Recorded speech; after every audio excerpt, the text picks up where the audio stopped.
Good morning and welcome to our third annual Carbon Removal Conference, where we come together to address one of the most urgent challenges of our times, the removal of carbon from our atmosphere and slowing down the climate change. My name is Shelly Dvir, and I'm To Be Friendly Executive Director and a partner at BBC, one of the organizers of today's event. The conference today is a joint effort of three organizations, To Be Friendly, ClimateNet, and KVS, and it could not have taken place without the generous support of Yoel Cheshin from BBC, Microsoft, Bank Hapoalim, AmCham, the American-Israeli Chamber of Commerce, and Operator Carbon. Thank you all for your invaluable partnership and ongoing support. We'd like also to thank and welcome our keynote speaker today, Mr. Eli Mitchell-Larson, Chief Science and Advocacy Officer and co-founder in Carbon Gap, who join us today from Oxford. At these challenging times in Israel, not many guests come from abroad, and we highly appreciate your being here with us today. Thank you, Eli. We want to open our conference today with a call and prayer for the rapid release of the 100 Israelis who have been taken held hostages by Hamas for the past 435 days, and for the war to end so that all our soldiers and citizens can return safely to their homes and lives. Since our last conference in June 2023, so much has changed in our country and its surroundings. Given all the tragic events since October 7 and throughout 2024, it has sometimes been difficult to continue business as usual. Yet, climate crisis, in fact, remains the biggest threat of all. It is a threat to our food and water security, to the economy, to our health and well-being. Like the sirens that make us all run to safety shelters from our enemies' missiles, we must also respond to the emergency of climate sirens, calling us all to run for climate action. We must aim at making the best climate solution, because we don't have time to waste on bad, semi-impactful investments. No time for greenwash. No time for more investments in fossil fuels instead of renewable energies. Now it's the time for bold, immediate, and transformative action throughout collaborations, massive investments, and breakthrough innovations to confront this challenge heads-on. In this room today are some of the brightest minds and talents who can make it happen. We need to make sure that we promote impactful, science-based innovation, be international climate protection leaders, as we are in so many other fields. Thank you for joining us.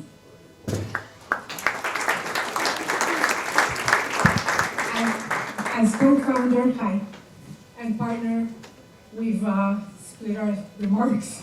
So hi, I'm Maya Jacobs. I am the CEO of ClimateNet, and I'm a co-founder and partner at this event.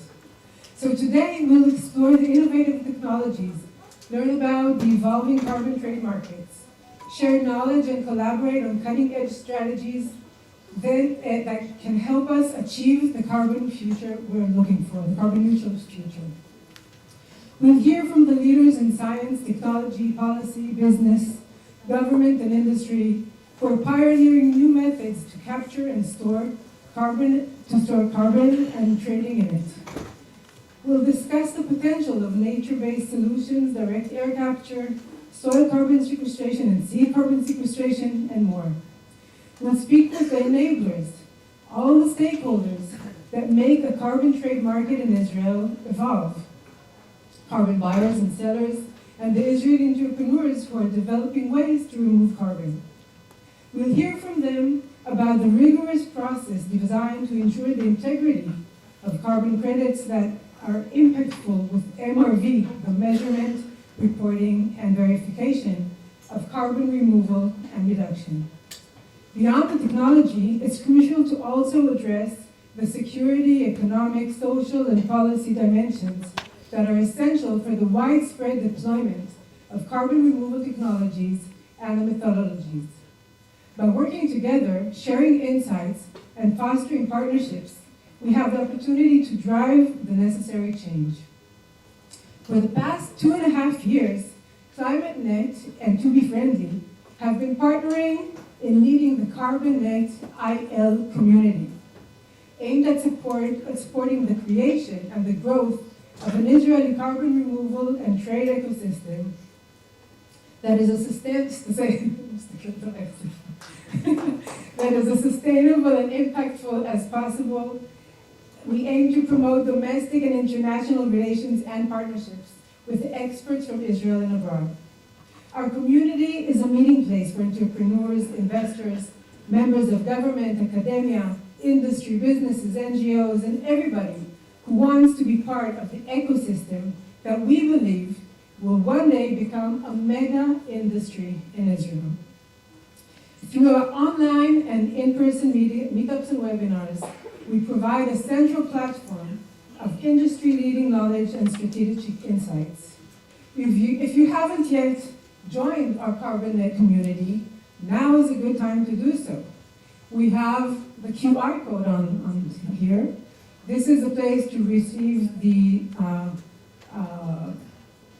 questionnaire that is to join our community. It's a very powerful platform where everybody learns, teaches, and pushes critical progress forward. Expand your knowledge and network and receive our professional help as needed in the community. In addition to our annual conferences, this is our third and we're very proud of it. It wasn't sure that's going to happen this year with everything that's going on in Israel. And our regular events, we connect professionals in Israel and in the international community to advocate for our cause in government and media.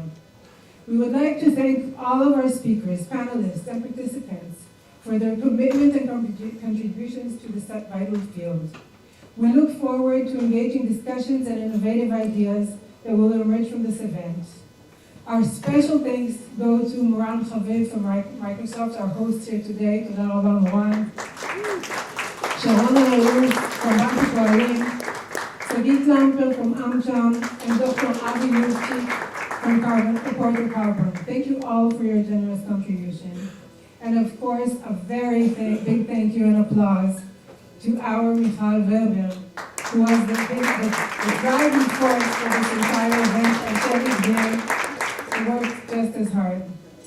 During our conference planning, we faced a dilemma that mirrors the challenges of reaching net zero.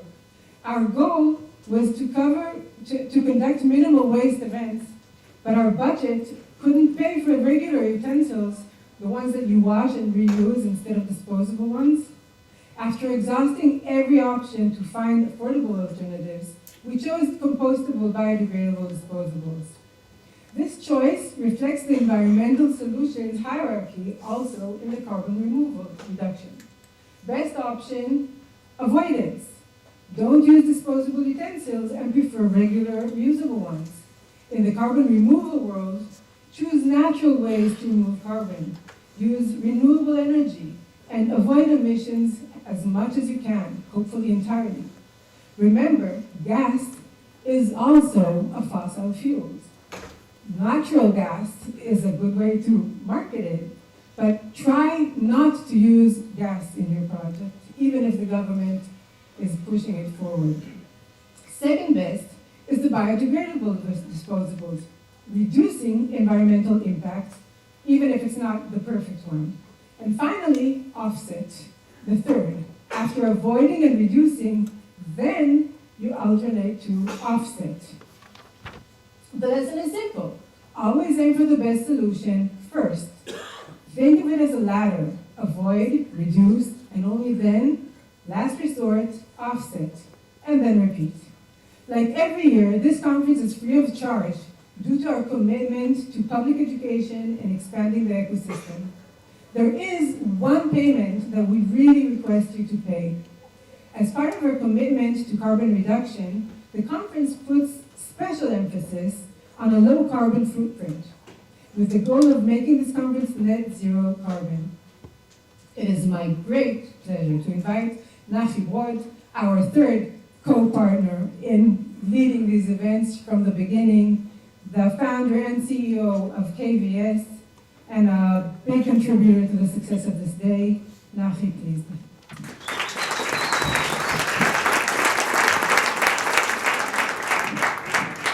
Good to see everyone.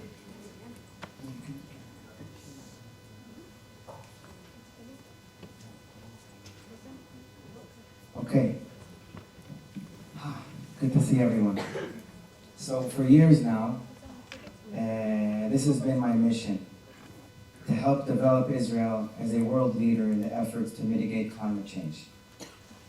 And I'm so grateful to have the opportunity to be one of these founders of this conference 3 years ago, and it's amazing to see the major leap that Israel has taken on the carbon removal matter.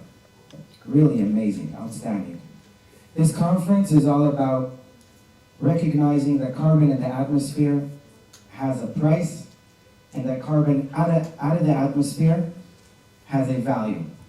Carbon removal has such an important role, and not only that is it the key to get to a net zero society or a company or etc., but it is also, or it just might be the key to move beyond sustainability to regeneration.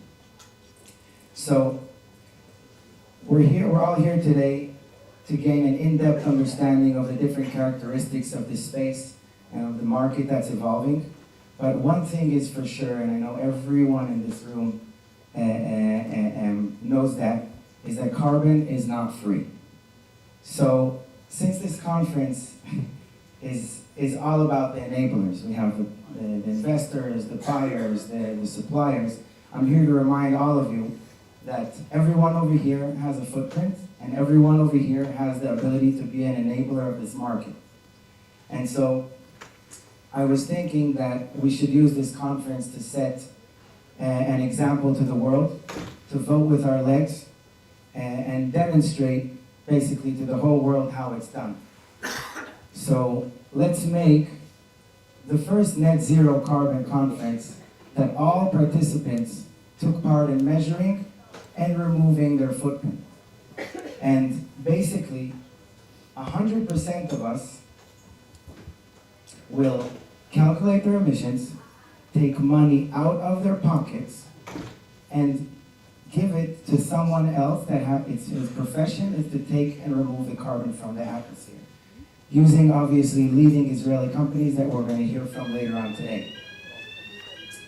100% of us. That is the goal of the day.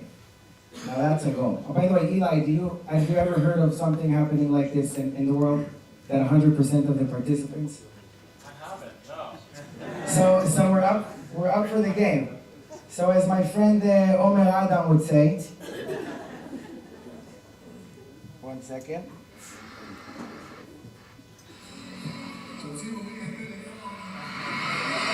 Take your phones out. And open your cameras. More phones. More phones.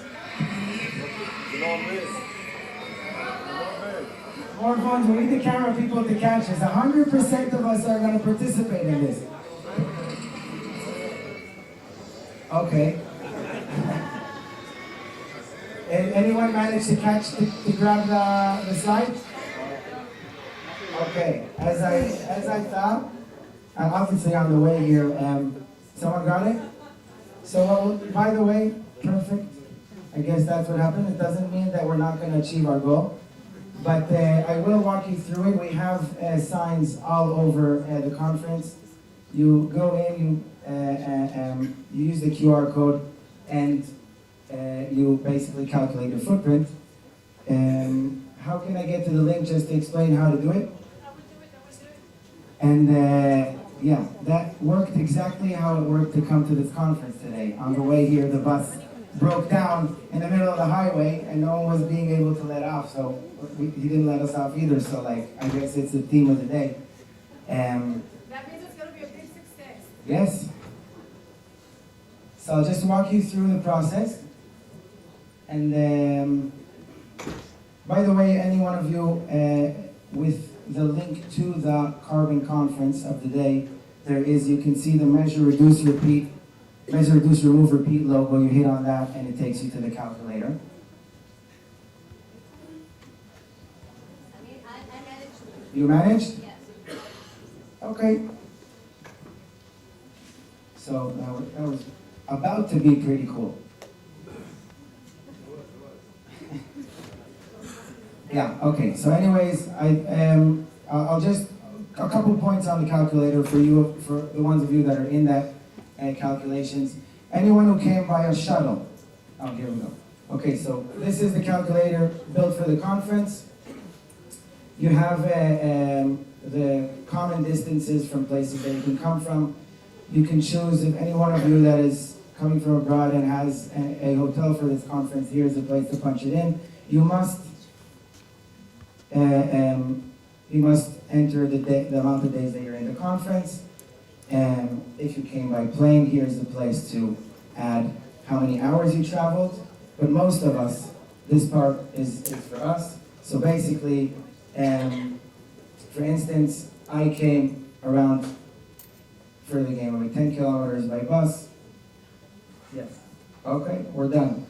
Anyways, one important thing is that anyone who came by shuttle, it's calculated based on the organizer's carbon footprint, so that you don't add in.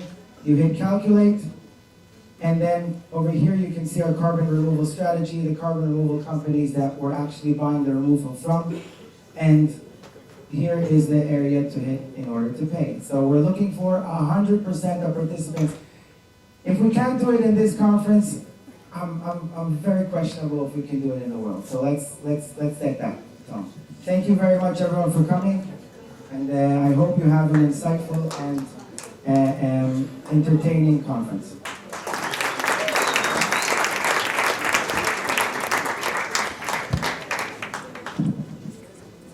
Thank you. Thank you, Nachi.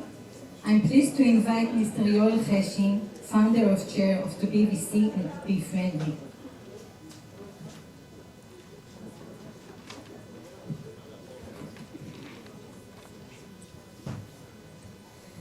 Good morning, my name is Yoel Cheshin, and I'm the chair and founder of Be. Be invests in early stage startups, and its portfolio includes promising climate tech companies such as Greeneye, that utilizes artificial intelligence and deep learning technology to reduce chemical spraying in agriculture. In Valeran, that serves road operators as an innovative cutting-edge intelligent transportation system. In Simply Food, that produces alternative protein food. Recently, we have invested in two more promising climate startups, Satil, harnessing the power of satellite imagery and AI-powered platform to deliver ground truth crop yield data in near real time, and Connext, a unique startup which has developed a control and monitoring system for the field of construction industry, reducing significantly the CO2 emissions level. Today's event is the annual peak of CarbonNet community led by To Be Friendly and ClimateNet and KVS, a community that we initiated 3 years ago. Since then, the community has more than tripled itself, with more and more members joining. In the fast-paced world of technology and business, successful entrepreneurs often rely on supportive communities to drive their ventures forward.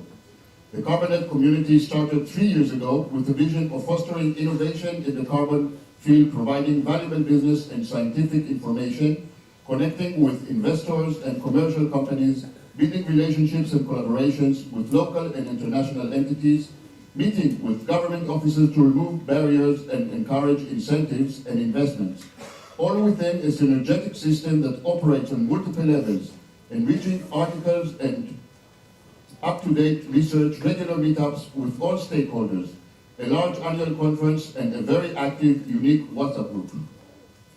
Since the community's inception, even government offices that were very skeptical about the carbon removal field 3 years ago now recognize its importance and the need to act to encourage it.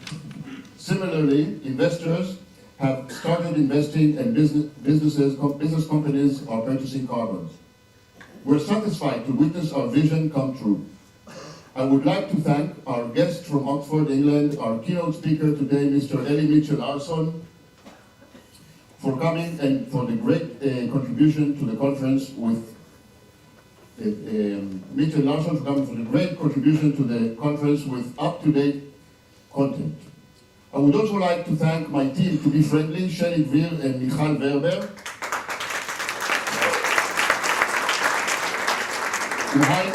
I know how hard they worked on the content production and are leading the entire conference. To our partners in organizing this entire conference from ClimateNet, Maya Jacobs and Nachi Brot from KBS.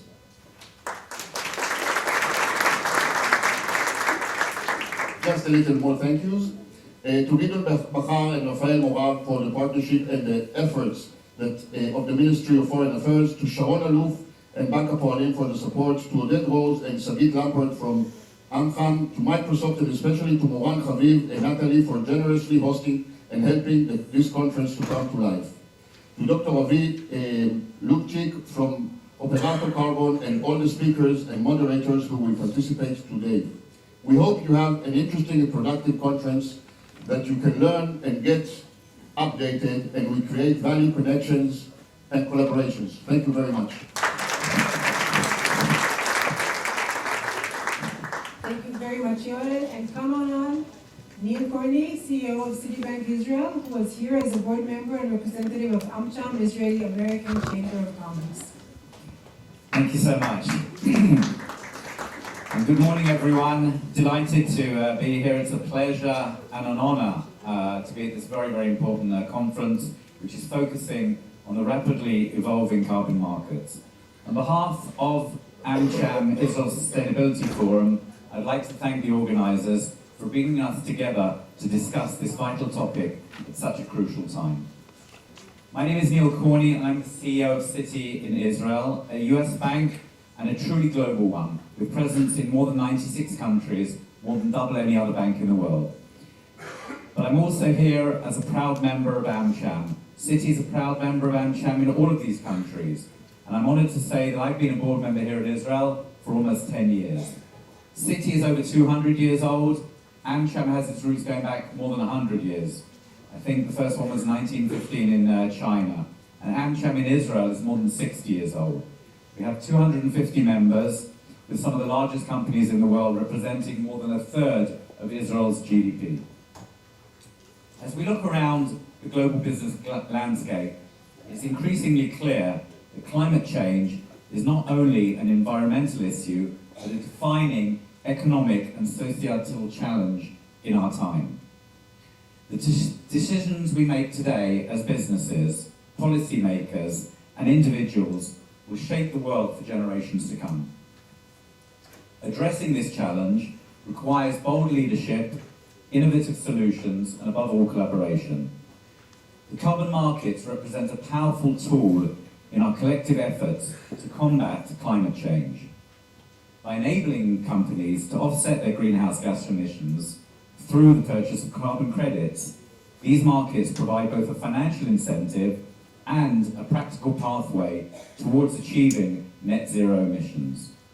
However, as with any transformative solution, the effectiveness of carbon markets hinges on integrity, transparency, and scalability. Transitioning, however, is a mess, and there are many different carbon regimes around the world. Carbon prices can vary wildly from less than 10 cents to almost $150. There are no agreements on a carbon accounting approach in global trade, and the transition process varies wildly from industry to industry and country to country. Companies looking at the impact of the transition often see higher costs through carbon taxes, capital constraints, and changing supply chains. What should be the standard risk management practice? How will the implication of new taxes impact the business?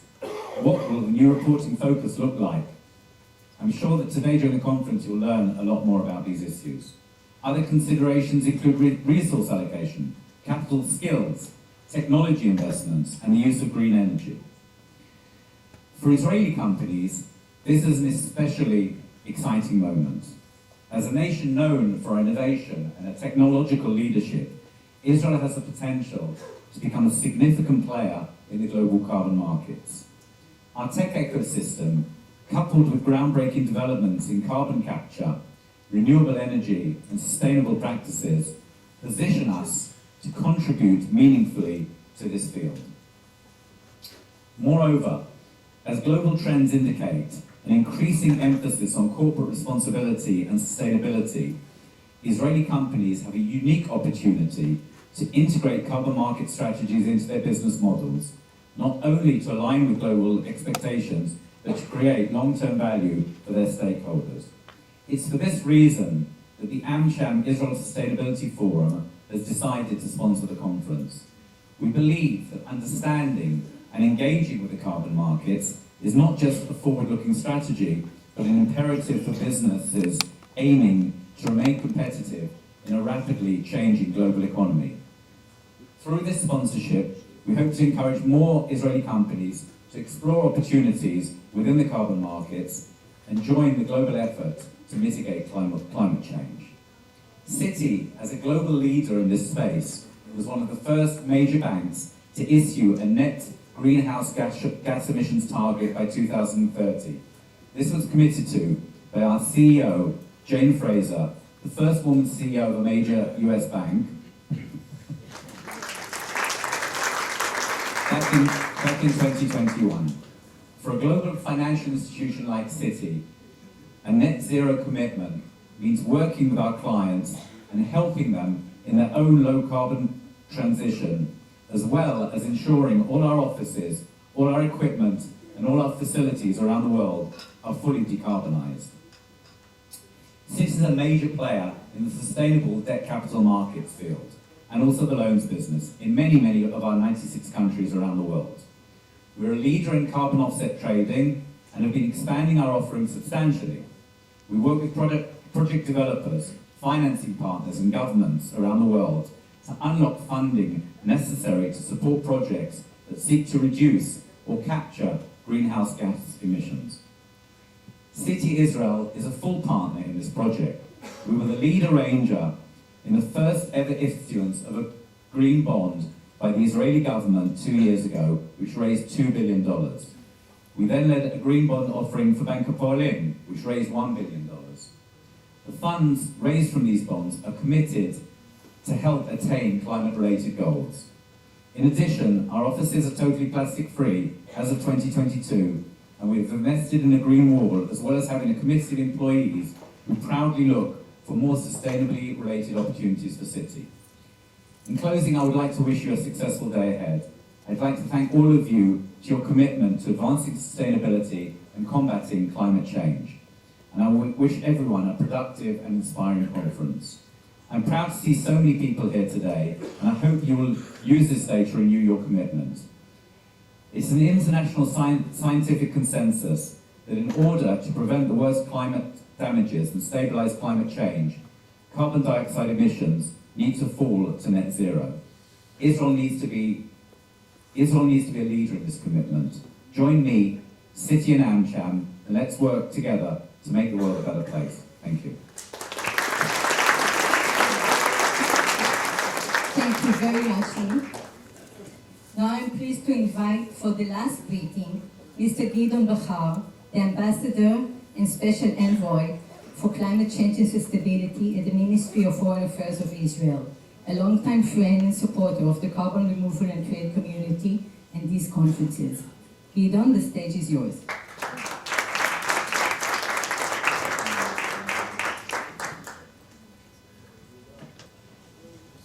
Boker Tov.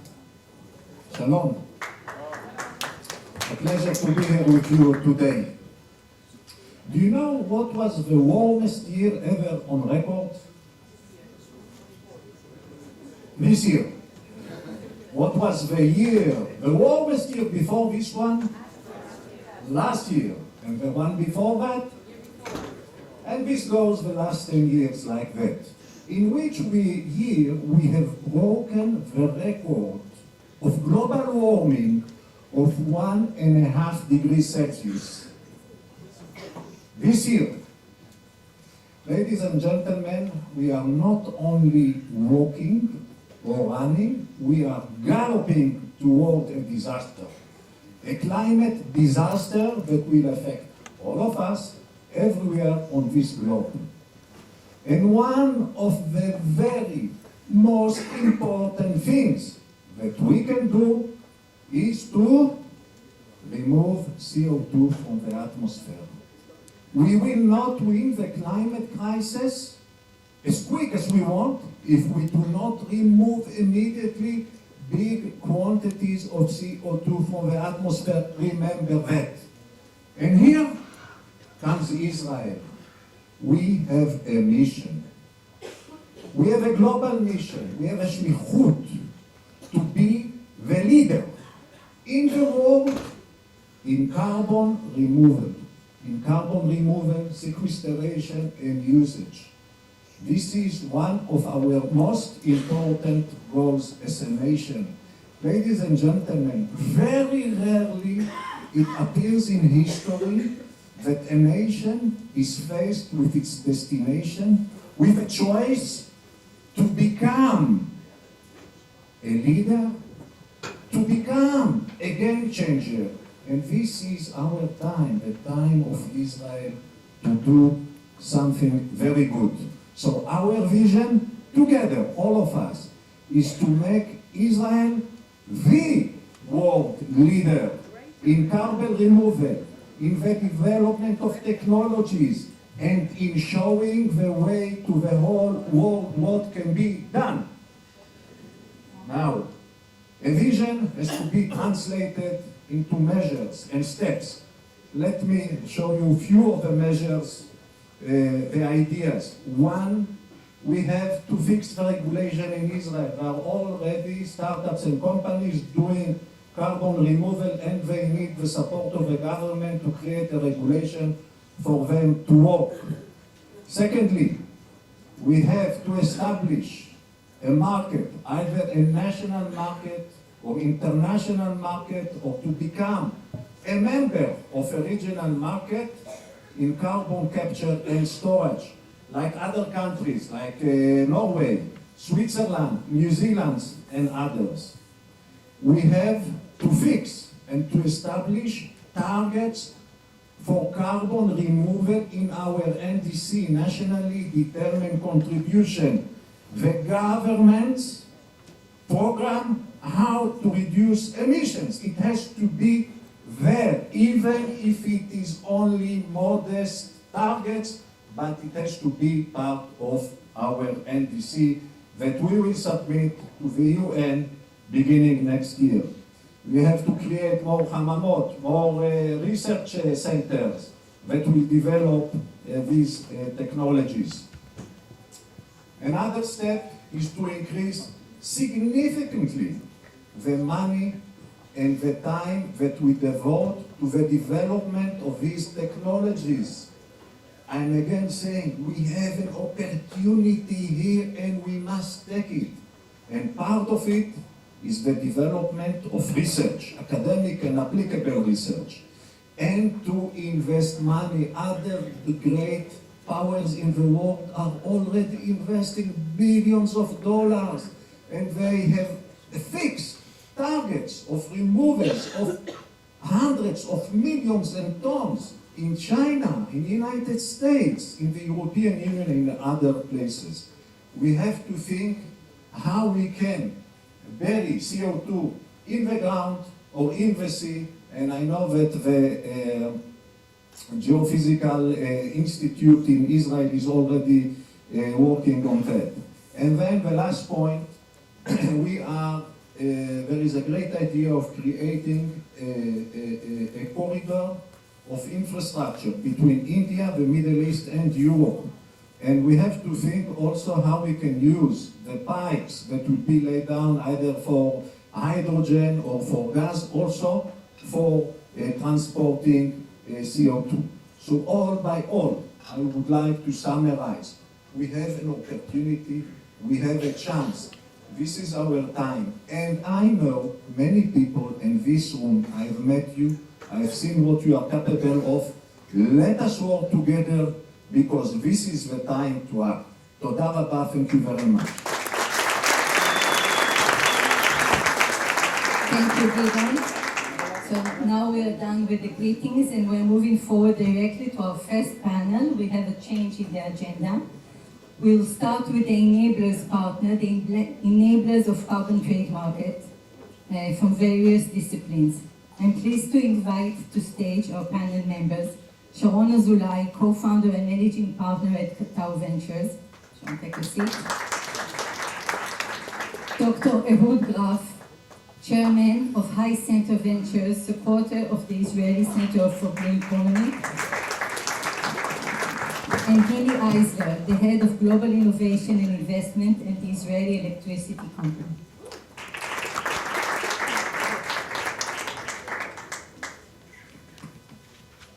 Good morning and thank you all.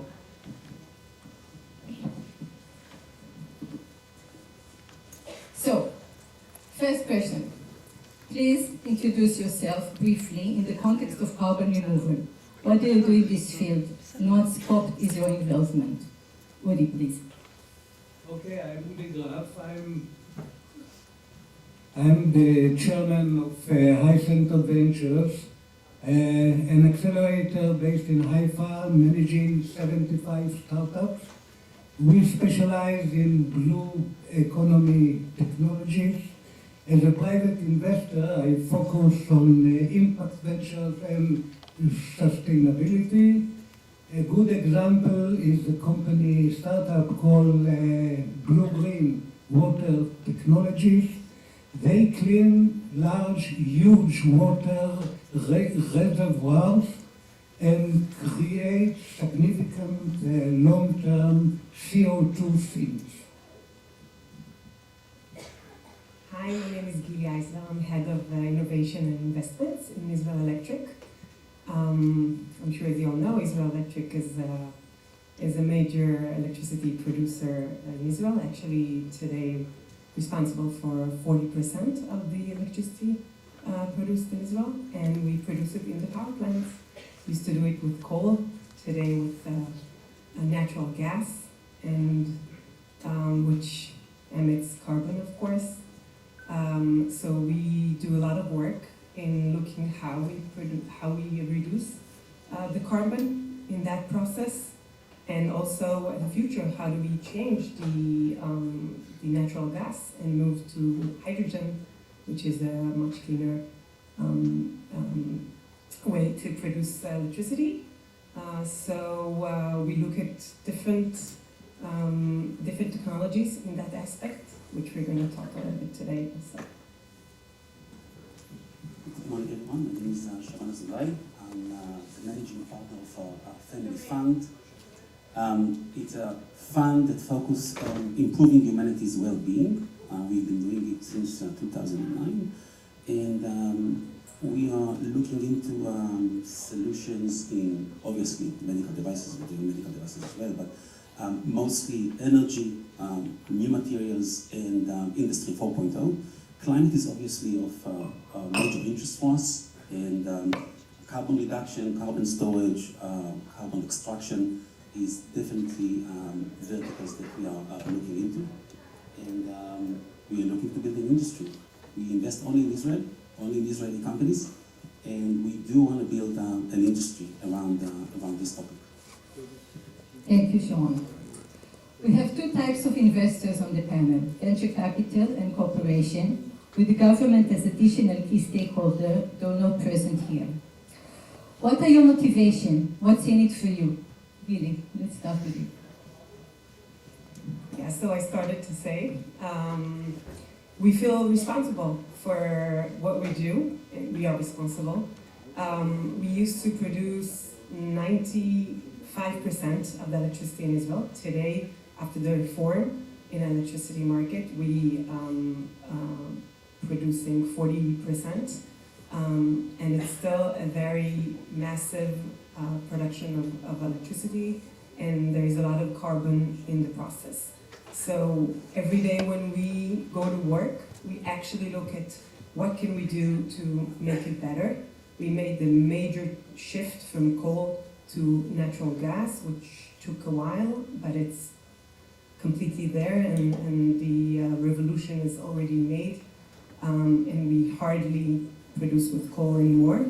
We do have exceptions during the war, as you might heard, but we are a regulated company, and we have to do what the government is saying. And during the war, there were some times that we had to use coal again, but in regular days we don't use coal anymore. So we have a very big motivation first in pushing the hydrogen technologies. We are probably going to be the major player in Israel in using hydrogen to produce electricity. We're not going to produce hydrogen, but we want the hydrogen technology to work and be safe and be close to our power plants, so we can burn hydrogen in the power plants instead of natural gas.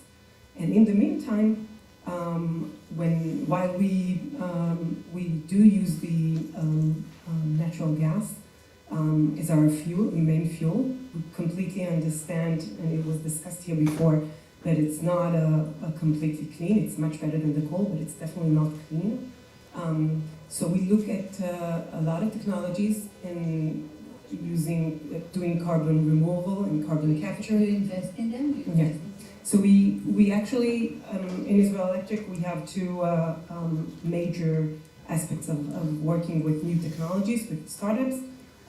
First is open innovation, classic open innovation. We do a lot of POCs and pilots with ready technologies, mature technologies, to see how they work. And after a pilot, we implement the technology.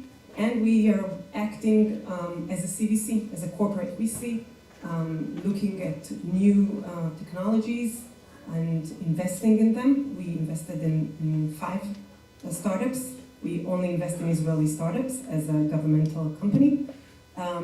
We usually do it in the seed and the pre-seed stage. So in the past 2.5 years, we invested in 5 companies, and right now we're looking into another 2, very close to the closing.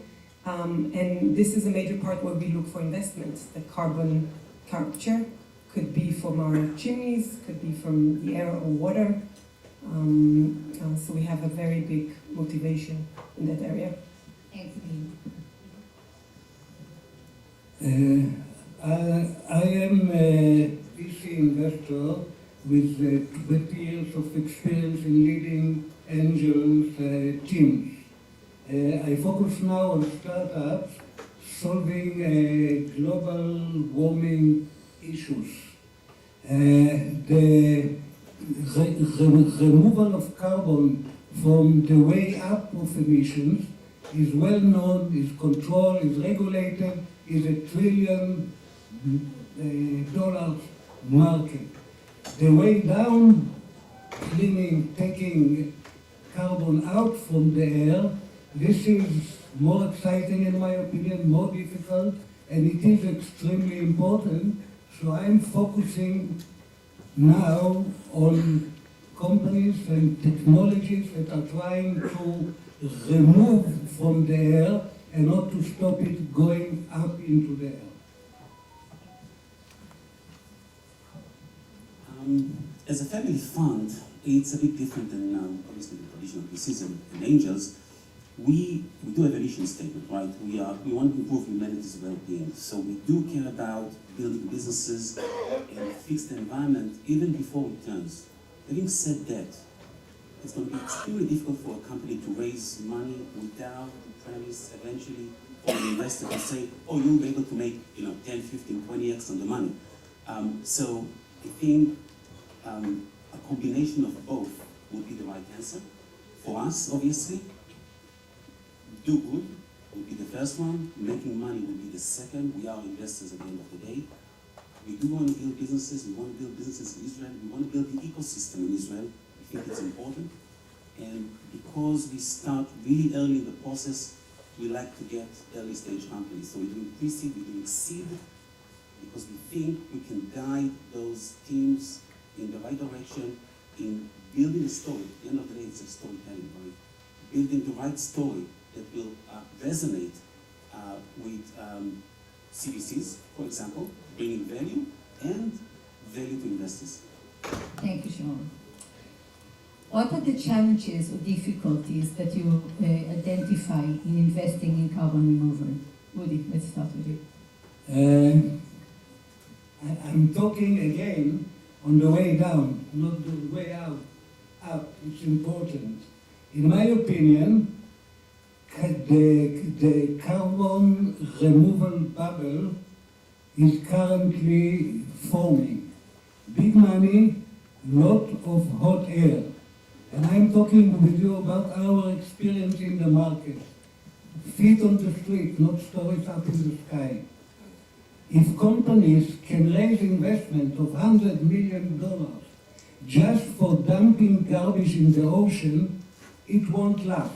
No way. And I want to highlight another point. The methane gas is much more hazardous to humanity than CO2. Methane credits earn 20 times more dollars than carbon credits, the CO2 per ton. Therefore, I think that investors should prioritize removal or avoidance solutions of methane. Thank you. Sharon, is this market even suitable for VC funding, for CVC investments? I think it's a great question. I think the answer is absolutely yes, first of all. I'm sorry. I think, first of all, the answer is absolutely yes. And I think we probably need a different kind of investors. There is a different concept in investment. It's called blended finance. Blended finance means that some of the money comes from philanthropic grants to cross, I'm going to call it crossing the chasm, or crossing at least the validation of the technology, and then traditional investors can come into the game. I think that would make more sense for investors to get into the market. I think what investors are really looking for is success stories, and we do need success stories to invest, right? So I think once we're going to see a few successes in the carbon removal, carbon capture, methane reduction, and all those technologies, I think it's going to be easier to investors to jump on the wagon and start investing in technologies. And again, the answer is yes, I think it's a good market for us, absolutely. Gilli, what challenges or difficulties do you identify investing in carbon removal? Okay, so we're a strategic investor, right? So we have to have a process.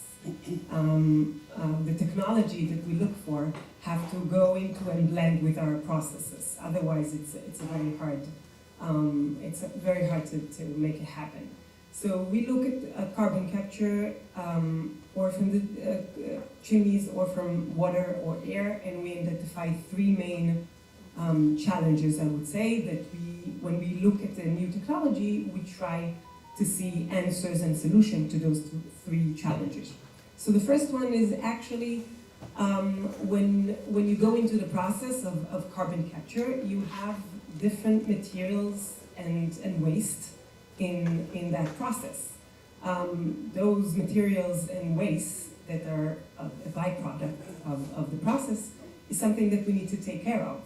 Sometimes it's dangerous waste and materials. So that's a main issue. How do you handle this waste or dangerous waste in the worst situation? And we have to see a solution for that. Taking this waste, we have to take care of it. So this is one challenge, is that almost every solution that we see is struggling in that point of in that aspect. The second one is that it's, of course, we want to capture the carbon, but then what do you do with it? Carbon that is captured has to be handled. What do you do? What is the solution? It's sometimes you only look at how do you capture the carbon, but then you don't look at the aspect of, okay, so what do I do? And this could be very expensive and very long process to handle the carbon that is captured. So don't look only on the first stage of the process, but look at the entire process. And the third challenge is actually that many times we see that the overall balance of carbon in the process is not negative, it's positive, meaning that the carbon that we put that is actually in the process when you try to capture the carbon is higher than the captured carbon in the process. So we look at processes that we are, if it's a positive carbon balance, that it's not a good, we didn't do anything good. If you look not on carbon captured from the chimneys, but from the air or from the water, usually there is another aspect that requires a facility. Facility takes place. And place, as we know in Israel and everywhere in the world, is expensive. So we need to find solution also for that facility. What I'm trying to say is that every time that we see a process, please look at the other side of the story. We want to capture the carbon, but then there are many challenges that are coming with that capturing. Thank you. Udi, is the market suitable for VCs? In my opinion, the market is not VC ready. The absence of clear-cut regulation, fertile manipulators and charlatans. Many players do not own real IP or proven technology. Long timeline for profitability don't fit the current VC model. And keep in mind that in the last 5 years, the whole investment arena had been changed. No more easy money just for scale-up revenue. Everybody must show positive cash flow. It is essential, otherwise you don't get any value. Thank you. Okay, next question. What criteria do you evaluate when considering an investment opportunity in this field? Sharon. I think even before the technology, really what we care about is the business, right? How's going to be the market engagement, what the customer is going to buy, what's going to be the value to the customer, and is it going to be financially logical? Is it going to make sense for him to buy the product? Those are things that we care about even before looking into the technology. Lack of validity or visibility at that stage, I'm not going to say it's going to push us aside, but definitely will raise a lot of questions. So we're looking into that. We do care about technology. It needs to be, I don't want to say deep tech, but it needs to be sufficiently technological, I'm going to say that. I think those are the two main parameters. Obviously the team is very important. And many times we find, great technology, great concept, lack of team.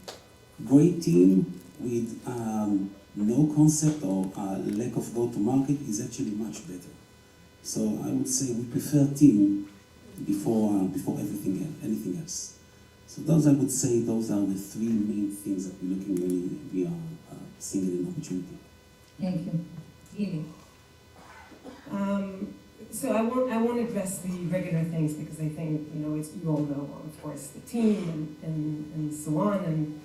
But I think our main focus when we look at new technology, we're also strategic. We don't look at making money, not at all. So it's not on our table. The main focus is our process, and we look for a solution that will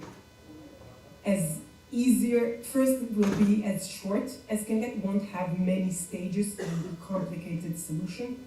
And first of all, and then second of all, blend into our process. It's very hard when a technology comes in and it requires us to make a change in our process. We're a huge company. Producing electricity is very complicated. Our power plants are huge. We have to have a solution that understands our process and blend in, and requires us to make as least changes as possible in our main process. This is a huge thing. Sometimes people don't look at it as seriously as they should, but sometimes you could see a very good technology, a solution, and just the thinking of what it will require from Israel Electric would just will not go on without solution. So that's the main focus, mainly because we're just very huge. We're a huge organization. The processes are very complicated, and a good solution has to be one that is inexpensive and requires us for the least changes that we can have. Thank you, Gilli. Next question is regarding the business model.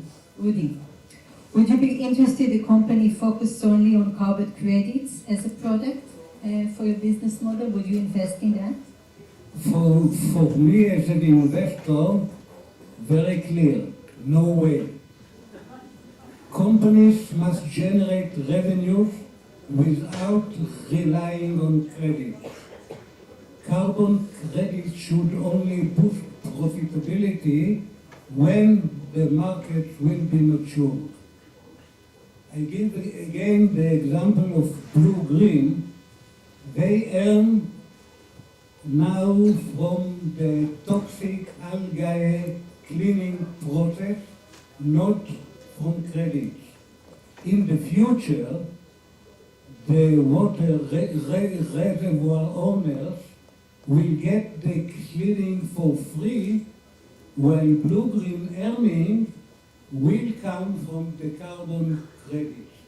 But this, it will take time, I will explain afterwards. In my opinion, is long time till companies can live solely on credits, if at all, again talking way down, not way up. Thank you. Sharon? So, there are shades of gray, I'm going to say that. I think that's better. I just have to put it. I just have to be close, that's it. I think it's shades of gray. And what I'm trying to say is that it really depends. Investing in credits by itself is of no interest. I totally agree with Udi. I think it's, to invest in a trading platform or just buying and selling credits, we don't care. But if there is an underlying asset, exactly what Udi said, if there is truly a real underlying asset, capturing carbon, storing carbon, doing something with it, okay, then it would make sense to use transition. It actually makes sense to invest in a company that, capture or store. I saw you back there, leaning on the electricity.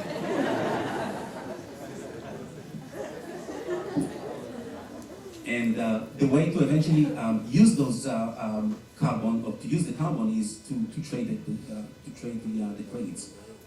So again, if there is a real underlying asset, the answer is going to be yes. If it's a pure trading platform, we don't care. Thank you. So we have two last questions to go. Udi, what's missing to encourage larger investments in the field of carbon removal? There are three factors that are missing. Regulations, regulations, regulations. We need enforceable. Thank you. We need enforceable global rules created by government and academia. Building frameworks like FDA and FAA takes many, many years. Same will be with carbon removal rules. It will take many years. Third parties, gatekeepers, cannot replace them. Just a small reminder. Vera, everybody knows Vera. Respected managers are moving now from their luxury residence to the jail cells. I'm not joking, this was the verdict months ago. Delta Airlines got $1 billion lawsuit regarding their junk credits. Now, to be clear, I am not against the credits. It's essential, no other way. But it must be regulated, and if governments will not raise the issue and make some order in that, we will continue being in conferences and raising, talking and talking. Thank you. And we move on to our last question now, which is going to be practical for the entrepreneurs and startups among our audience. I want to ask about guidance for working with you. How should a startup tailor their approach when pitching you? What should they emphasize in the elevator pitch? It's a great question. So, as I said before, the process, when you come to, I think every big corporation, but specifically I talk for Israel Electric, you have to understand our process so we can understand that we can blend it in. So do your homework. Sometimes people approach us before and they say, we want to pitch to you, but please can you share some time, please, to explain some of the process and other stuff. We do it happily. So don't be shy to come before and to say, I want a pre, like for a ruling, just do a pre-pitch. Approach the corporation and ask them, what do I need to know as a startup before I come to pitch to you? Don't come just thinking that if you read in the net or anywhere else or ask ChatGPT, then you're ready for a pitch. Ask the real people that you're going to pitch to them afterwards what is important for them. So that's one. And understand the processes, because you have to blend in the process, and big corporation won't be able to make really big changes in their process to match your solution. But specifically in the carbon capture and where we look at, so we're, for some guidance, we will always look at the byproducts. We want to be sure that the byproducts of the process that you suggest, of your solution, is maybe not even dangerous, is of course a big problem, but maybe it could be not waste, maybe it could be goods or any commodity that we can leverage and use for other processes. Today, byproducts could be, a very economical thing for big corporation. So look at your byproduct and think how they could be beneficial for the corporation. And the last thing for guidance is we always look at the overall balance, as I mentioned before. It's great to capture carbon, but if in your general solution, in the overall, the balance is positive and not negative, we won't go for it, because we won't put the effort in capturing carbon when we put more carbon into the process. So always look at yourself and ask the hard questions. Do I have good solutions and answers to those topics? Thank you. Udi? Guidance for working with you. Please bring us only natural carbon removal solutions, not engineered one. It's very important. Show revenue generation without relying on carbon credits. Carbon credits should boost up profitability later when the regulation will be matured. Keep total required investment around $15 million to reach cash flow positive. No more hundreds of millions of investment. It's important. What we like is simple, scalable solutions. They are winning. Keep to that, and then you can go on. With other dreams, we will not be a part of the investors. Thank you, Sharon. I think I said at the beginning, we care about, and I think that's actually the best way to approach us, we care about the business, right? And so we're looking for product market fit, we look for a clear go-to-market, and it might change, by the way. It's not always, what you decided at the beginning is gonna end up with that, right? But definitely a vision how the go-to-market is going to look like. How are you going to build a business eventually? Is it going to make sense to the customer to buy the product? Those are the main questions that we're going to look for, even before technology. And we do need, deep understanding about the technology, so don't shy away with getting into details. We are in the business, we understand the market, we understand the technology. Most of the technologies we do understand, so dive as much as you can into the technology.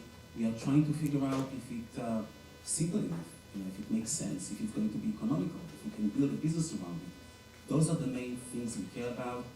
And a pre-meeting, I think that's, by the way, a great idea. Not all VCs are going to be open for that, right? I mean, VCs are used to get, a ready-made story with a presentation and everything, and, a suit and a tie, I'm going to call it.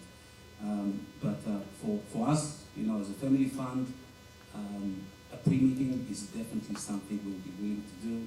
5-10 minutes, get you up to speed on exactly what we're looking for. Makes absolute sense. Thank you all our panelists for this enlightening talk.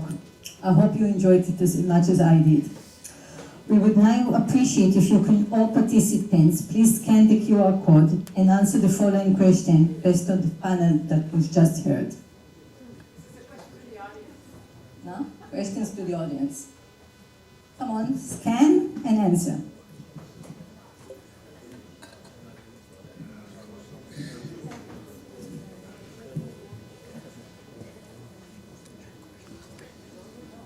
Pick up your phone. Pick up your phone. Great, we already have answers. Panelists, you without your phone. You can also scan and answer. So the question is, what do you think is the most critical factor for increasing investments in the carbon removal technologies? And we have, let's see, what's winning? Stronger government policies and incentives. That's what most of you replied. Clear market demand for carbon credits. That's going up also. Great. So, best answer for today, as we can see, 50% reply stronger government policies and incentives. We do have government officials from the Ministry of Energy. We have government officials from the Foreign Ministry, Ministry of Energy, the environment protection. So look at the screen. This one is for you. Thank you. Thank you so much.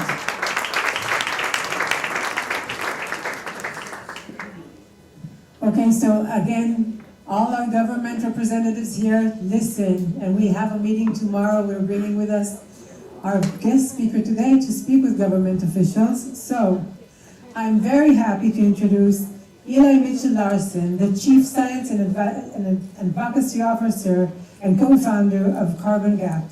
Eli, thanks again for being here despite the war and the many concerns. I do think that Thanks.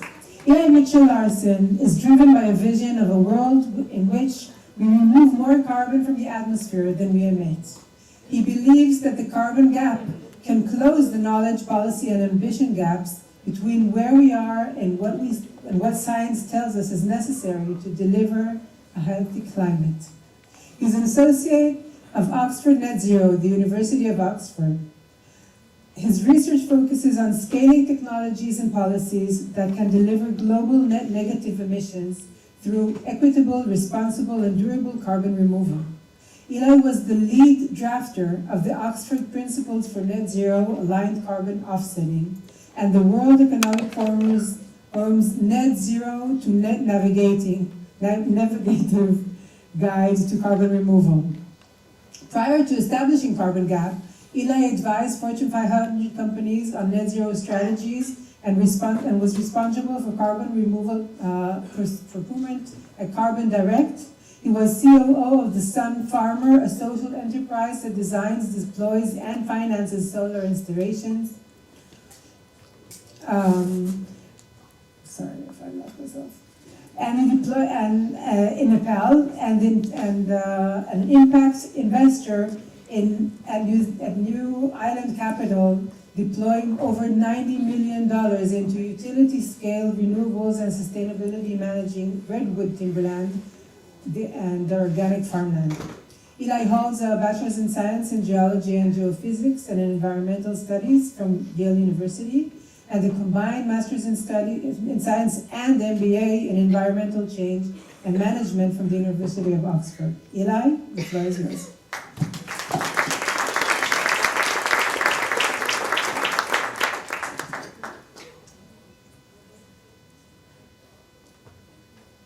Hello. Good morning. Can you hear me?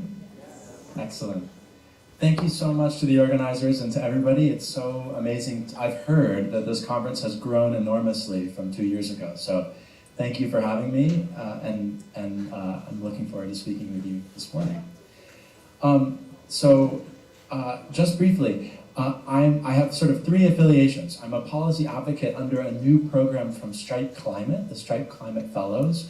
Our mission is to try to increase demand for carbon removal by 2030. I'm also an associate researcher at Oxford Net Zero, and as was mentioned, I'm a co-founder of an NGO called Carbon Gap. But I'm not here with any of those groups today. I'm here representing myself only, and so the ideas I'm going to share are mine and not these organizations.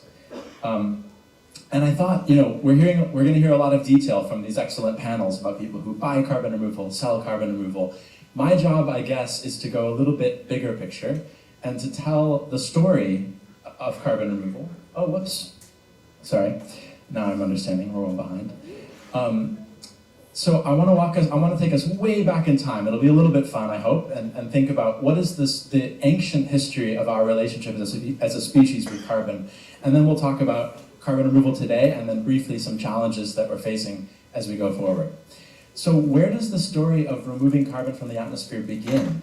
Well, if you want to go way back in time, it's the stomatophores, the cyanobacteria, the first organisms that took CO2 out of the air, and some of them are still around in the form of these kind of fossilized remains. And they were sort of in their heyday, maybe 1.2 billion years ago. So they had a great innovation, and we can thank them for having a breathable atmosphere and managing that carbon for us. So then if we fast forward very rapidly, when did we first know as a species that carbon dioxide is heating up and cooling the planet depending on concentration? Was it in 2015 or 1992 or 1968 when the oil and gas companies definitely knew, or the 40s? No. Was it 1896? No, it was actually 1856. I couldn't resist showing a photo of my homeland, New England in the United States, the beautiful fall foliage. This is Eunice Foote, who was an amateur physicist. And in her spare time, she ran experiments on the warming properties of CO2. And even in 1856, we think she might have been the first woman to publish a physics paper, other than an astronomy paper, in a journal. Nobody saw this, nobody read this, but she sort of definitively stated, I think that this material is responsible for the changes in temperature over time. And for another 50 years, this remained undiscovered. And really, it was only discovered that she did this relatively recently. 40 years later, this guy in Sweden, Svante Arrhenius, 1896, he published a paper about carbonic acid, as they called it then, and pretty definitively showed, this is what happens when you add CO2. So we've known about this problem for a long time. I'll spare you the rest of the story because you know it. The 1940s, 50s, we started measuring CO2. 1992, we agreed as a global community that we needed to do something. And you know that story. But I wanted to briefly touch on the story of managing the flows of CO2 molecules in and out of the air, because that's a little bit different. So we know that climate change is a matter of life and death. But what's an example where CO2, actually breathing CO2, is a matter of life and death? Any ideas?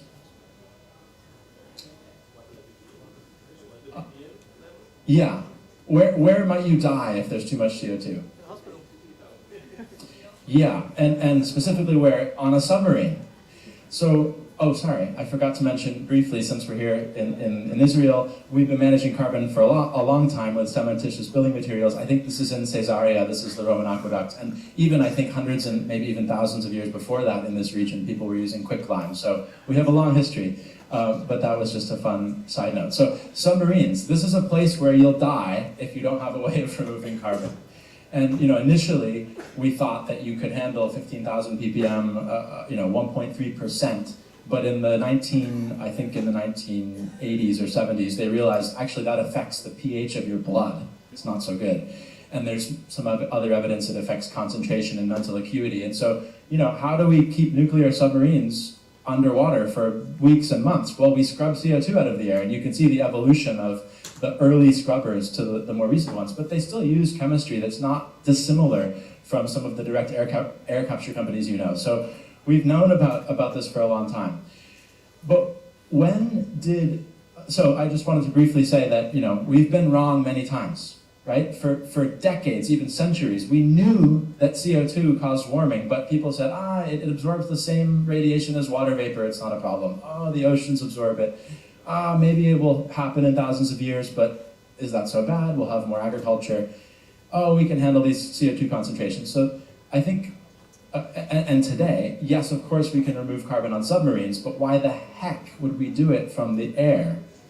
So I'm just pointing this out to say that we're always wrong. And we're always biased towards what we know right now. So let's just acknowledge that. So that's really the first stage of our story, our early relationship with carbonic acid. But when did we awaken to the idea of using carbon removal as a climate solution? And I think in the last decades there have been some heroes, and there's many others that aren't pictured here. This is just a little assortment that I pulled. Klaus Lochner, probably I think in the 90s, was the first person to sort of say, this stuff we're doing on submarines, we could do it with calcium looping, we could do it other ways, and we could use it as a way to combat climate change. That was in 1999. And then David Keith, I think in the 2000s, along with folks in Switzerland who founded Climeworks, he set up carbon engineering. He said, let's make a company that specializes in removing carbon. And then I also wanted to highlight more recently James Mwangi, who's a leader in East Africa, where they have excellent geology for storing carbon and plentiful geothermal energy to harvest. And he's actually a strong advocate for developing the CDR industry there. So I know we have some folks representing various African nations and embassies here in the audience. So just to highlight, this is absolutely not a family of technologies that are only applicable in the global north, of course. So, and then, we all know that now we have a nice official definition of carbon dioxide removal in the IPCC. We know that there's all kinds of ways to remove and store carbon. Everyone's on the same page, and hopefully we all also already know that there's a very clear distinction between carbon dioxide removal, carbon capture and storage, and carbon capture and utilization. They all have 3 letters, in English at least, and they start with a C, but they are addressing completely different things, right? Carbon dioxide removal asks, did it come from the air and did you store it? Carbon capture and storage asks, does it happen to be one of a family of technologies that store CO2 geologically? So it's a technology question, not a process question. And carbon capture and utilization asks, did you use the carbon in a product that had some value? And so something can be both CCU and CDR or CCS, but in any case, that confusion hung people up for many years, and I hope we've kind of moved past that. So this is kind of the story of where we are today with carbon dioxide removal, why we have a conference with so many attendees from such a diverse set of backgrounds on carbon removal. And of course, we have the kind of clear message from the climate science community that there is no net zero without carbon removal. Carbon removal is the net in net zero. How much carbon removal is up to us, and that's about how quickly we reduce those emissions. So that's really the kind of last couple decades where we all began to understand that carbon removal wasn't a niche application in submarines. It wasn't something we did for decades and centuries with cement. It's actually a climate solution, or a family of climate solutions. And so, where are we right now? And humor me, because I'm not a technologist, I'm a policy science person, right? So I'm going to talk about kind of frameworks for thinking about carbon removal. It's a bit less practical than, are we selling credits, can we invest? But we'll get to that as well. So, just to say that we had to start from the obvious point that not all, and let me just preface, because there was a lot of discussion in the panel about carbon credits, and maybe we'll have a chance later today to have some debates about some of the really live controversies there. But this had to be answered because carbon credits are the funding model, or they have been the funding model for so many climate solutions, right? So we did have to ask the question, what are the different types of carbon credits, and why does it matter? What is their distinction? And also, when we say net zero, okay, a balance of emissions up and removals down, net zero, that's not enough. There's different kinds of net zero. So with those two pieces, this was the thinking that led to the Oxford Principles for Net Zero Aligned Offsetting. So we said, there's two ways to generate a carbon credit. You can avoid emissions or reduce emissions relative to a baseline, or you can physically take carbon out of the air and store it. And both of those things are good, clearly. In fact, emission reductions needs to be the vast majority of what we do to combat climate change, probably 90%. But when we're looking at a specific instance of a climate solution, we have to start with that distinction because they're two different processes. And then we further divided it out and looked at the durability or the permanence, the residence time of the stored carbon. And really what this boiled down to was saying, if you want to make the claim net zero, if you don't want to make the claim net zero, you can do whatever you want. But if you want to say, I am Microsoft and I am net zero, we said, well, then you have to follow some rules. Not any net zero solution is net zero. And of course, that would mean you'd need to cover all of your emissions with removals. If you're covering them with avoided emissions, you're not net zero yet. So that was the first contribution, I think, in 2018 about. Then the second piece that we tackled at Oxford was we looked at the question of, there are infinite permutations that are net zero. I could be emitting 1 billion tons and removing 1 billion tons, or I could be emitting 1 million tons and removing 1 million tons. So which net zero state is desirable? Because we could get to net zero quickly, but it might not be a state that we're able to sustain for very long. So it's already worth asking, what kind of net zero are we trying to get to? And what we did was we sort of oversimplified things and said that carbon in the world, some of it's in the geosphere, the solid earth. That's, fossil fuels, we're taking them out of the solid earth where they've been safely stored for millions of years. And then we have the land and ocean biosphere. And so right now we're taking tons of carbon from the geosphere, dumping into the atmosphere, and the land and ocean biosphere are helping us. They're absorbing quite a lot of carbon, but they're also emitting because we're destroying a lot of ecosystems. So we're not in balance. And then on the right, we can say, that's net zero, but it's a specific type of net zero. The total carbon from the geosphere, fossil fuels, that we're taking out, is balanced by a return of carbon back to the geosphere, back to that solid earth where we can store it for millions of years. And likewise, the land and ocean biosphere, however much carbon we're taking out of the biosphere, we're putting the same amount of carbon back in the biosphere. So you can see that if you don't have the two balances, you're going to fill up the biosphere. You're going to reach a point where we can't stuff any more carbon into our soils and forests. Wouldn't that be a nice problem to have? Because of course right now, we're destroying our soils, we're destroying our forests. So we have to stop doing that. But even if we're putting carbon into those places, we can only fit so much before they fill up. So we need to be removing and storing carbon in the geosphere, underground, in the geology, back into rock, at the same amount of any remaining fossil fuel that we're taking out. So that was the second contribution, and we call that durable net zero, and that sort of helps frame what we're trying to get to. I'll skip this just to say that, we have to think about the risk of reversal of carbon removal and how much time we think it will be stored underground. And that was a key part of the thinking that we published in 2022 as well. And so, where are we with carbon removal? Well, we were planning to do a lot of carbon removal, or at least companies are announcing that they're going to remove a lot of carbon. This is a figure from the State of CDR, a report that's now in its second edition. And if all these commitments came true, that would be a lot of carbon removal. But it's very speculative at this stage, and it's still not where it needs to be.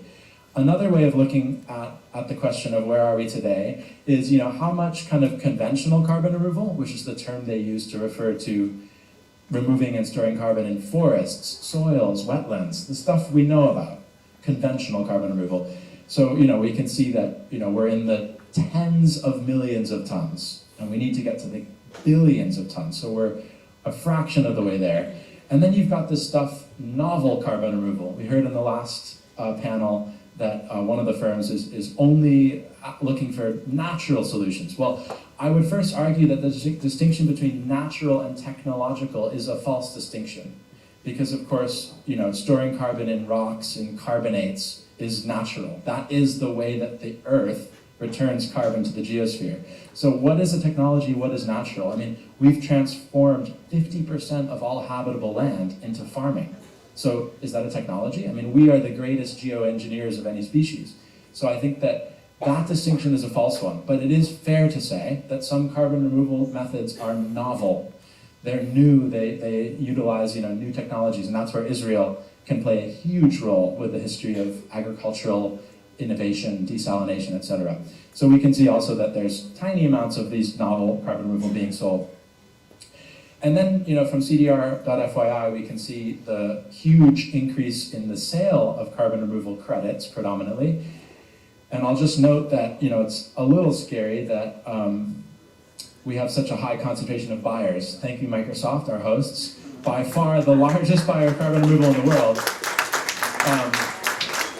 And thank you also Frontier, which is the group that is running the Strike Climate Fellows program, of which I'm a part, and these other buyers. But we can say that there are too few buyers, and it's unlikely that on a voluntary basis we can get companies to keep pouring this money into carbon removal. So this is the current state of affairs, but this can't be where we go, or we're sunk.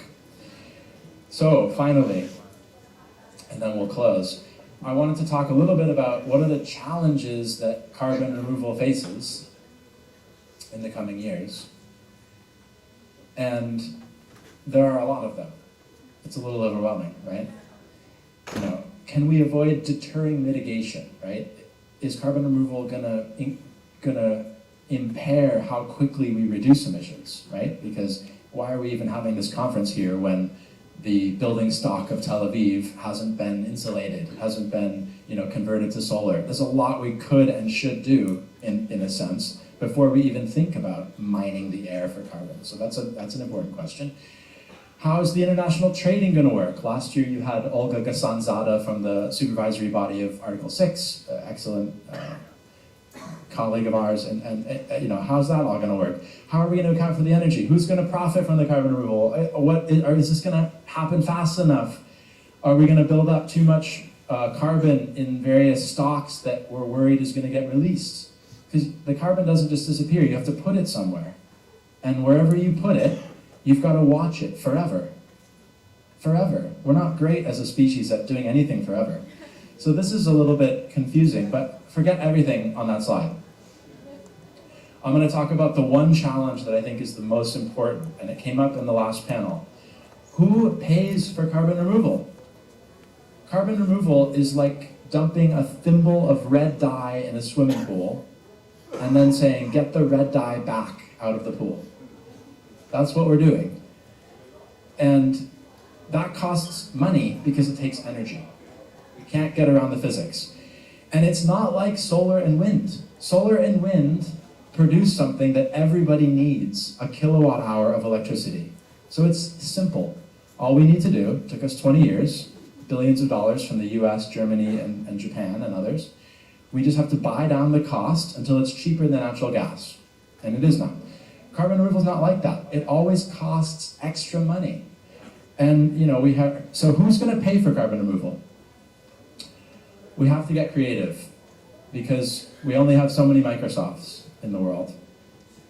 So I'm just going to give 5 or 6, I can't remember, quick ideas for who pays for carbon removal, and then we're going to wrap up and proceed with the rest of the day. Yeah, exactly. So Nachi's right. I think we're at 10%, so please, the QR code will go up again later today. Please contribute, and let's get to that 100% goal. It's here. You can find it all the time. So who pays for carbon removal? One idea. How about we have somebody pay for something they actually want and need? I mean, as much as Nachi wants us to, do you really need a carbon credit? Do you really need a climate benefit? It's a luxury. You need food, you need other things. But a lot of carbon removal methods do something else besides remove carbon from the air. So enhanced rock weathering, Undo and other companies like that, they're making claims that the rocks that they're spreading in fields are improving yields. What an opportunity for the Israeli agricultural research community to investigate. Is this true?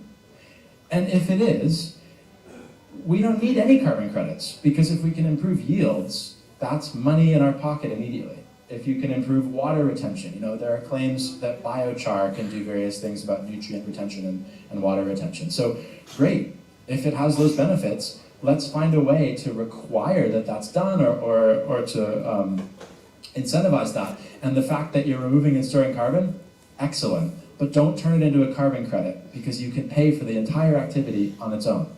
And there's many other examples, right, of co-benefits, but I hesitate to even use that word because they're the benefits. Carbon is then the co-benefit. Okay, another way of thinking about who can pay for carbon removal. We need to find those who can most afford to pay, right? This is basic logic in progressive politics as well, right? Everyone pays for things, but some people pay more than others. It's only fair. And we've been stuck with something called polluter pays, the polluter pays principle. It's not a principle as far as I'm concerned. For me, a principle is something like, the theories of thermodynamics, something clear. Who is the polluter in the polluter pays principle? Is it the oil and gas company who dug up the gas off the shore of Israel? Is it the distribution company that sells the electricity? Is it Microsoft? Is it the buyer of the product? No one knows. So they use whoever's convenient in the argument that they're making. And the problem with the polluter pays principle is that not everyone has the ability to pay. So we released a piece where we basically said, every company generates a profit, and theoretically, they could put 100% of that profit into climate. Of course they would not. They have to pay taxes, they have to distribute to shareholders, but they could. And so our challenge is to maximize how much money they actually put in relative to how much money they could put in. And interestingly, if you just look across industries and you say, how much money are you making for every ton of CO2 that you emit?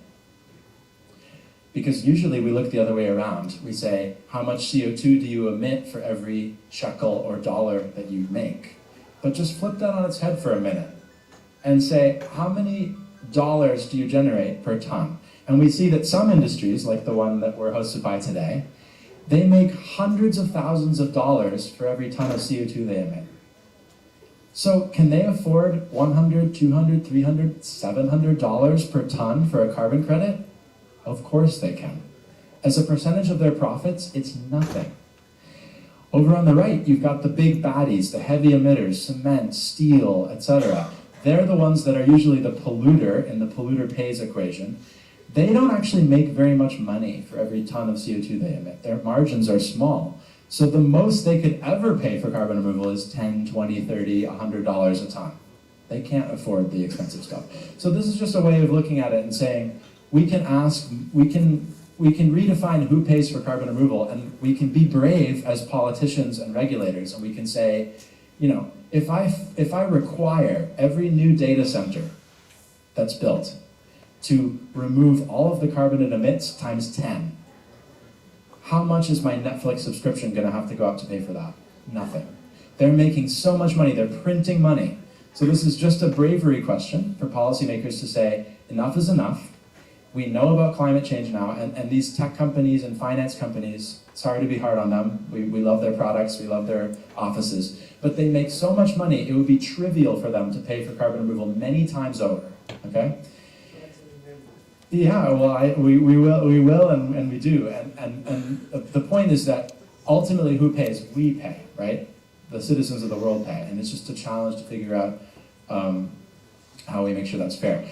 Third, we have to think about, how much money the government puts in versus how much money the private sector puts in. Because if the private sector puts more money in, the government will say, oh, I don't have to do as much because the private sector's chipping in. But if the government is putting more money in, the private sector says, oh, then I don't have to do as much. And this is a Pareto optimization. We'll never know the answer. But our job as policymakers, private sector, and advocates is to try to find that imaginary maximum of how much money can we get from the government and how much money can we get from the private sector and show that those work together. Fourth, we have the option to choose which emissions we're neutralizing when we remove carbon. Every time we remove a ton of carbon, are we counting it against the oldest emissions that we emitted, the ones we emitted back in 1975 when Microsoft was founded? Or even earlier? Or are we neutralizing the most recent emissions? It's like if you're an accountant, first in, first out versus last in, first out accounting, right? It's a choice. It's just a choice. And so you can think about some of those emissions which are orphans. Most emissions happen in Israel or Jordan or the United States. We know which country they go in. We know which NDC they are attributed to. But some emissions happen in weird places, like in international waters. So we could find new people to pay for carbon removal. I have a vision of these orphan emissions that no one will take responsibility for. What if we created a fund of billionaires or high net worths who are saying, I will pay for carbon removal, but it's not compensating for my private jet emissions. I'm still on the hook for those emissions. It's compensating for these orphan emissions that no one else will deal with. That's a very easy way of eliminating the concern about mitigation deterrence. Fifth and finally, because we're over time and we all need coffee, I think. Sorry? Oh shoot, okay. So finally, and this is the topic of my Strike Climate Fellowship, and I love that the last session proved that people are hungry for regulation, because the fifth way we can think about paying for carbon removal is to actually embed carbon removal as an ordinary step in an industrial process, right? We do this all the time with emission reductions. Building demolition, you have to do an asbestos survey, you have to do a dust mitigation plan, you have to recycle things. Why? Because the government tells you to. You follow a long list of rules, and my theory is, let's add one more rule that says, also you should crush up the concrete, expose it to the air, and recarbonate it. And everyone just has to do it. How much is that going to increase the cost of building demolition? Not very much. What about wastewater treatment? Already we have to add lime to the effluent before we release it to the river because we don't want to acidify our rivers. We already have the equipment to do this. What if just one more rule in wastewater treatment of Tel Aviv or even the entirety of Israel is add more lime, deacidify the water more, increase the alkalinity. How much does that increase the cost of wastewater treatment? As a percentage, not very much. So there's no carbon credits, it's just one more rule that you follow. Mine tailings, we need more minerals. When we open a new mine, perfect opportunity for the government to say, every single mine tailing that you produce has to be recarbonated. That's just part of the practice of mining, just like all the other things you do. So anyway, I just wanted to share these as some kind of creative ways to rethink who pays for carbon removal. We really applaud buyers like Microsoft and Stripe and Frontier for being the front runners, and banks as well. I know there's a bank that was convinced to buy carbon removal. They're the first movers, and we applaud them for what they've done. Unfortunately, there's not enough of them to pay for all the carbon removal that we need to remove. And so we need to get creative about who is going to pay. Thank you for listening. I appreciate your attention. Please contact me if you want to get in touch. Thank you. Just before, as I mentioned, thank you, Eli, that was amazing. Just before, as I mentioned, we have a 100% goal. At the moment, we're holding at 10%, so get moving. I just want to say, who is Hila Gutfeld? Hila Gutfeld, you win a hat. Measure, reduce, remove hat. You're the first one to win a hat today. We have many more to come. Anyone that pays for the carbon that they emitted on their way here, we're auctioning off hats like that. Thank you, Eli. That was super innovative and insightful talk. Thank you. And our next speaker today is our generous host, Dvir Moran Haviv. Can you hear me? Okay. Our next speaker today is Dvir Moran Haviv, the Director of Strategic Innovation at Microsoft. Moran will enlighten us on AI and carbon removal. Moran, please.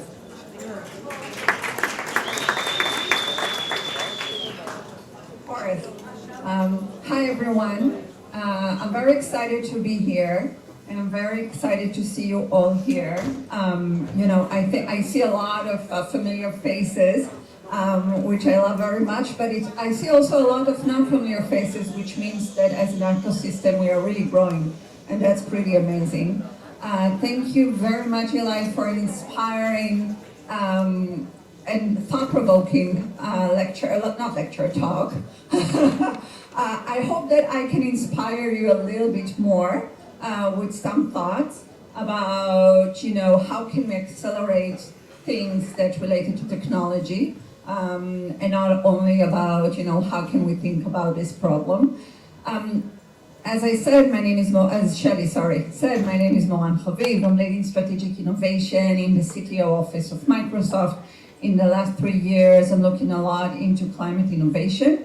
I'm here in a few hats, and one of them is actually representing a lot of our teams in Microsoft that working with the carbon removal or the carbon portfolio. We have a big carbon portfolio team, and also SIF, the Climate Innovation Fund, and others. And before I'm going to talk about how AI can actually accelerate and advance carbon removal. I'll try to accelerate it because I know you all really need a coffee.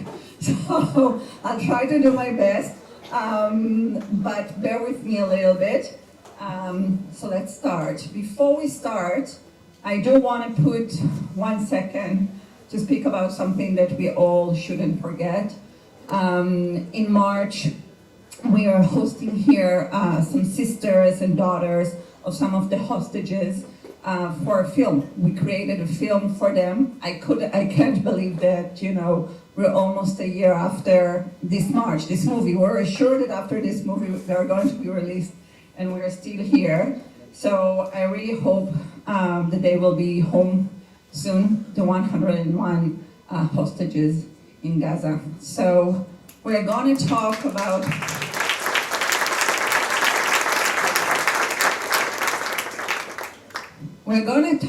talking about challenges and planet-sized, Earth-sized challenges about everything that's going on in the Middle East right now in the world. But when we're talking about, carbon, right?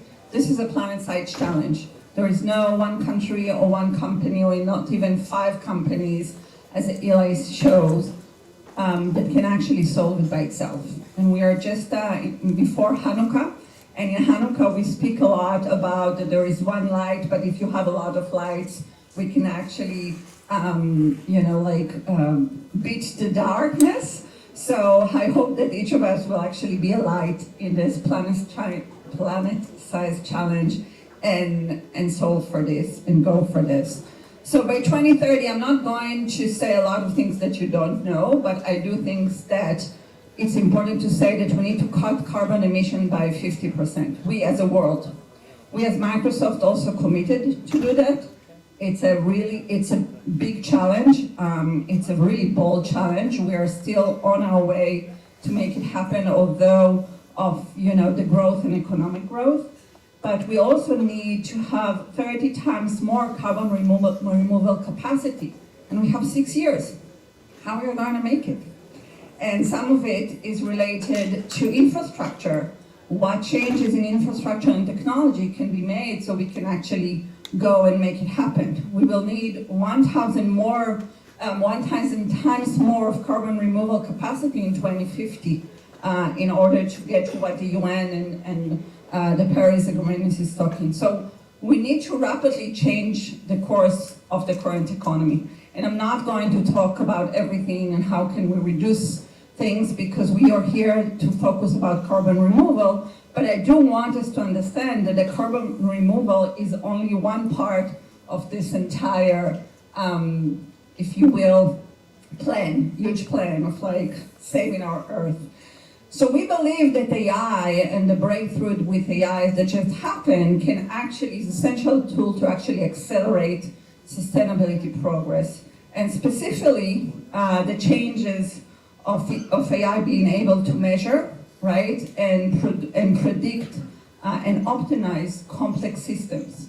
Complex systems are related to, is this carbon removal is actually, we will speak about how it's going to do it, but is it good for the environment or not? Is the biodiversity around it is actually getting better, or at least not harming it? AI can also accelerate the development of sustainability solutions and also empower workforce. And I know it sounds really weird why we need workforce, but without skilled workforce, this is not going to happen, because we are already missing a lot of people. By the way, in organization, in corporates, we don't even have enough people that can look on all the data, can make intelligent decision about what's the next plan and what they need to do. And obviously the skills that we need for in the carbon removal projects, right? We need skilled people over there as well, because otherwise we cannot trust what they're doing. So what's the bottlenecks that AI can address? Optimization of carbon capture processes. So I think maybe some of you know Gigablue. So Gigablue is actually it's a Israeli startup that is removing carbon from the ocean. But what they're doing very interesting is that they're using AI in order to model where will be the best place to put their solution, right? And then they're doing optimization to invest the money in the place that can make the most impact. Monitoring verification. I know it sounds really weird. Why monitoring and verification are even a bottleneck? But they are, because we've seen what happened in the last 20 years. So many projects were approved, although did no impact, no removal. And we in Microsoft, by the way, we invest a lot of money, also with our Climate Innovation Fund, to grow this market, because without science-based, real-time, trustable, and cheap verification technologies, we will not be able to really trust and really grow this market of carbon removal. New and enhanced solutions. So new and enhanced solution, we are speaking about new materials, new solutions to capture, storage, sequence the carbons. There's a lot going on with machine learning in this area as well. A lot of universities were really hoping to take that into the industry, skilled workforce we spoke, market efficiency in order to have a better and more efficient market. It's related to demand, supply and demand, also the entire transactions, and investment and policy support. We're doing something that is only in the beginning of it, and we need all the time to improve that, right? And as I said in the beginning, if we have an AI that can predict and can analyze a very complex system, it can create a methodology that policymakers and companies can actually adopt and change their strategies based on real data, and real data that is being monitored and analyzed, which is this. So I know you want coffee, so I'll go very quickly. I think we've seen that, the monitoring, verification. We have to monitor health and planet ecosystem. The reason for that is because otherwise we will not know if the changes that we are making in Earth is actually working, and what is working better, and what changes does it make. New materials, as I said. And I do want to say, because I've been asked by a lot of people, yes, we, Microsoft, that building data centers and running AI, and we got, and yes, it's a lot of energy, and we are doing, I'll talk about it later in a panel that we have, what we are actually doing in order to make sure that our data centers are going to be net zero, but we are still committed, we're still putting our commitment over there, and we want to make sure that by 2030 we're going to be carbon negative, water positive, and zero waste. Yes, we are growing very fast. Yes, AI is changing the world, and it's here to stay, and it's going to solve a lot of problems, and we believe that it can solve these problems, and for us, we're going to make sure that it's going to be carbon negative, or at least net zero. I think I just want to say one, do I have a few more minutes, 2 minutes? Oh, 10 minutes. 7 minutes, okay. I was like going very quickly because I've been told that you're all waiting here. So I do want to say a few words about what we're doing, because we believe that some of the ways that we're thinking can at least inspire or have a thought-provoking. So first of all, this is how we look into 230, right? We're going to remove, we're going to cut our emissions, but we will always need to remove some of it. We will not be able, even after 2050 and even later, we will not have an economy that will not have carbon, emitted to the air. But we believe that we will have enough technologies and enough way to remove carbon from the air in order to get to net zero, where we want to go. And what we did from 2012, which is pretty much, it's more 12 years now, we're having an internal carbon fee.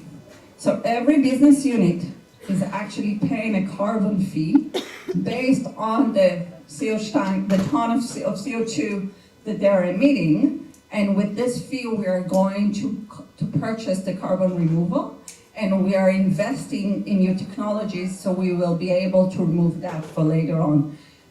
This is not a new methodology, it exists in others, it has pros, it has cons, but for now, it's a great way for us to make sure that the business unit manager is already thinking about it, right? This is part of when they're thinking about the business, this tax is part of their thought, because they're a lot more experienced in doing that.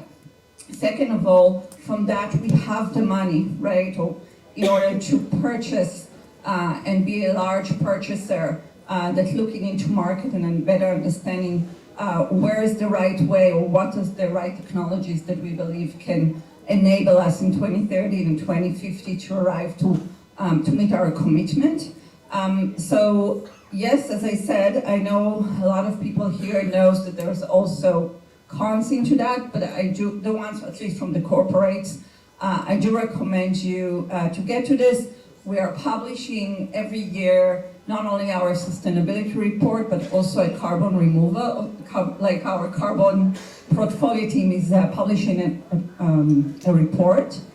And they're actually providing all the strategy of how they're doing it, what is important for them as a company, and for us as a company. And what we learned, sometimes we learn a lot of things that we thought will go smoothly, and then we decided to pivot, and sometimes things that we thought are not necessarily going to succeed, and we're speaking about new technologies that we are looking into, the right partner to work with. We really want to be as feasible and transitable as possible, so you can learn from that. I know that, we're not, okay, sorry. Just to say from our report, 223 highlights, we already purchased in this year 5 million metric tons of CO2. As I said, as Eli said, it's put us in a great way. We are partnering a lot in order to decarbonize, because we have to decarbonize as well. In some places, like low carbon concrete and aviation fuel, there is also a way not only to decarbonize, but also to have to include carbon removal inside that. And I'm going to give you more minutes for coffee, which you're going to thank you very much for that. So, but I do want to say one thing. We believe that those who can should start and do more. And this is the reason we are doing it. This is the reason we keep hosting you here. And this is the reason that we are investing in the ecosystem. But we also understand that it's not a play only of the big ones. We all need to push. By the way, some of it is also to push for our governments, and some of it is to push for, like, each one of us with new innovations, and some of it is to push, but we all need to act in order to make it happen. And I'm welcoming you to come and speak with me. Thank you very much. Thank you so much. Wow, that was so interesting and so many things to think about. So, just before we go out to our coffee break, I wanted to say, for those of you who are planning to leave early, that Eli and I are actually going to sit for the last session to speak about the environmentalist perspective, which I'll be representing, and Eli will be showing us the other side, because it is a very interesting debate that we need to conduct, so I hope you stick with us.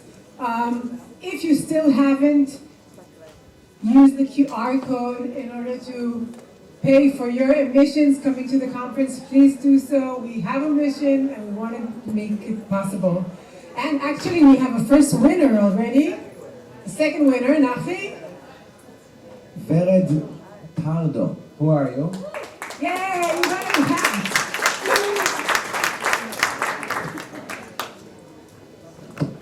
Sean, this is yours. And please try to be back here by 12:30, because we have many more interesting things to talk about, and we want you to start it now.